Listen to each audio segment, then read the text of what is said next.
भगवान के स्थूल और सूक्ष्म रूपों की धारणा तथा मुक्तियों का वर्णन।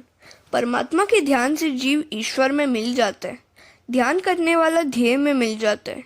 ध्याता, ध्यान और ध्येय, ये तीनों एक होते हैं। यही मुक्ति है, यही अद्वैत है। दृष्टि, दृष्टा और दर्शन एक होने चाहिए।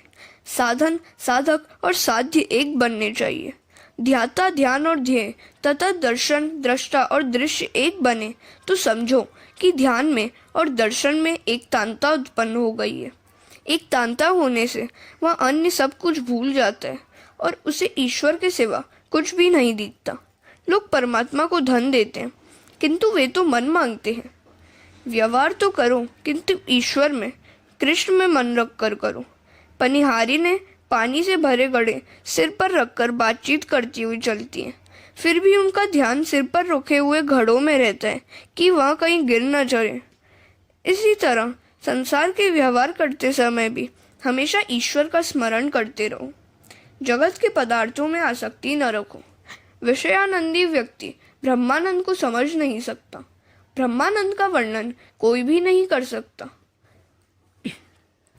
उपनिषद में दृष्टांत दिया गया है कि शक्कर मिश्री से बनी हुई गुड़िया सागर की गहराई को जानने का प्रयत्न करती है, किंतु वह सागर में जो गई सो गई, उसी में वह विलीन हो गई। जो ईश्वर में लीन हो गया हो, उस जीव को कोई ईश्वर से भिन्न नहीं कर सकता। ज्यों ज्यों ध्यान किया जाता है, त्यों त्यों जीव का परमात्मा में लय हो जाता है और फिर जीव का जीवत्व रहता ही नहीं है। भागवत में ज्ञान मार्ग और भक्ति मार्ग दोनों बताए गए हैं। ज्ञान मार्ग में जीव ईश्वर के साथ एक होता है और ईश्वर में विलीन हो जाता है। दूसरी ओर कतिपय वैष्णवाचार्य कुछ द्वैत रखकर अद्वैत को मानते हैं। भक्ति का आरंभ भले ही द्वैत से हो, किंतु उसकी समाप्ति तो अद्वैत से ही होती है। भक्त और भगवान अलग नहीं रह सकते। जो जीव ईश्वर में विलीन हो गया है, उसे भगवान अपने स्वरूप से अलग नहीं कर सकते। उपनिषद में ईश्वर का वर्णन करते हुए कहा है, रसो वे रस, अर्थात ईश्वर रस रूप है। वैष्णव आचार्य अभेद भाव में श्रद्धा रखते हैं। जल में रहने वाली मछली पानी नहीं पी सकती। इसी तरह जो ब्रह्म रस में डूब गया है, जो ब्रह्म रूप हो चुका है, वह फिर परमात्मा के रसात्मक स्वरूप का अनुभव नहीं कर सकता। ब्रह्म रूप होने से जीव की दुख निवृत्ति तो होती है, किंतु वह आनंद का अनुभव नहीं कर सकता। रसात्मक और आनंदात्मक ब्रह्म का अनुभव करने के लिए जीव को कुछ अलग रहना पड़ेगा, थोड़ा सा द्वैत रखना ही होगा।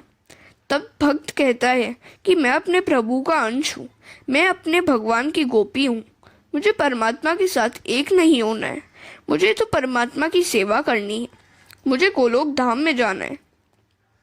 भक्त जब लौकिक देह को छोड़कर अप्राकृत शरीर धारण करके गोलोक धाम में प्रवेश करता है तो भगवान को आनंद होता है। वे कहते हैं, मेरा अंश मुझ में मिलने आया है, इसलिए भगवान उत्सव मानते हैं। भक्ति करता तुका झाला पांडुरंग। किंतु तुकाराम कहते हैं कि कीर्तन करने में मुझे जो आनंद मिलता है वह विट्ठल बनने में नहीं मिलता।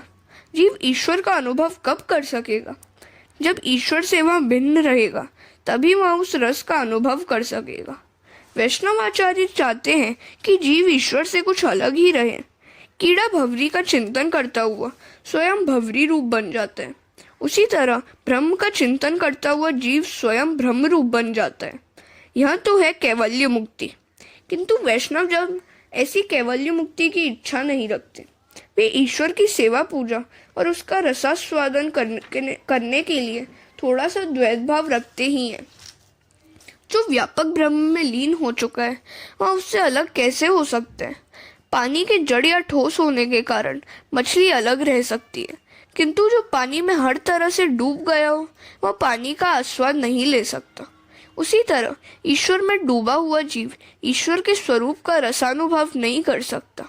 इसीलिए वैष्णव महापुरुष थोड़ा सा द्वैत रखकर भगवान की सेवा स्मरण में कृतार्थता का अनुभव करते हैं। यह दोनों सिद्धांत सत्य है। खंडन मंडन के पचड़े में मत पड़ो। गौरांग प्रभु भी भेदाभेद भाव को मानते हैं, लीला भेद को मानते हैं, परंतु तत्व दृष्टि से अभेद है। अभिन्न होने पर भी उन दोनों में सूक्ष्म भेद है। एकनाथ महाराज ने भावार्थ रामायण में उस सिद्धांत को समझाने के लिए एक दृष्टांत किया है। अशोक वन में राम के विरह में सीता जी राम का अखंड ध्यान स्मरण करती है। सीता जी राम के ध्यान में तन्मय है। विरह में तन्मयता विशेष होती है। सर्वत्र राम दिखते हैं। माता जी भूल जाती है कि वे सीता है। सभी में राम का अनुभव करने वाला राम रूप बनता है। यही कैवल्य मुक्ति है। सीता जी को कई बार लगता है कि वह राम रूप है। वे अपना स्त्रीत्व भूल जाती है। एक बार सीता ने त्रिजटा से पूछा कि मैंने सुना है कीड़ा भंवरी का चिंतन करता हुआ स्वयं भंवरी बन जाता है, तो इसी भांति राम जी का सतत चिंतन करने से मैं भी यदि राम बन गई तो क्या होगा। सीता जी राम के ध्यान में ऐसी तन्मय हो जाती है कि मानो वे स्वयं राम ही हो जाती है। ब्रह्मविद ब्रह्मैव भवति। त्रिजटा ने कहा कि माता जी राम रूप हो जाए तो अच्छा ही होगा। जीव और शिव एक हो जाए तो जीव कृतार्थ हो जाता है। सो सीता जी कहती हैं कि यदि मैं राम का चिंतन करती हुई स्वयं राम बन गई तो फिर श्री राम जी की सेवा कौन करेगा। सीता रहकर राम की सेवा करने में जो आनंद है वह स्वयं राम स्वरूप बनने में नहीं है। मुझे राम होने में आनंद नहीं है, मुझे तो राम जी की सेवा करनी है। सीता जी को दुख होता है कि उनका युगल भाव खंडित हो जाएगा। उस हालत में सीताराम का युगल भाव नहीं रह सकेगा। तब त्रिजटा ने कहा, अन्योन्य प्रेम होने के कारण राम जी आपका चिंतन करते हुए सीता रूप बन जाएंगे और इस तरह आपका युगल भाव जगत में अखंडित ही रहेगा। हरे कृष्ण।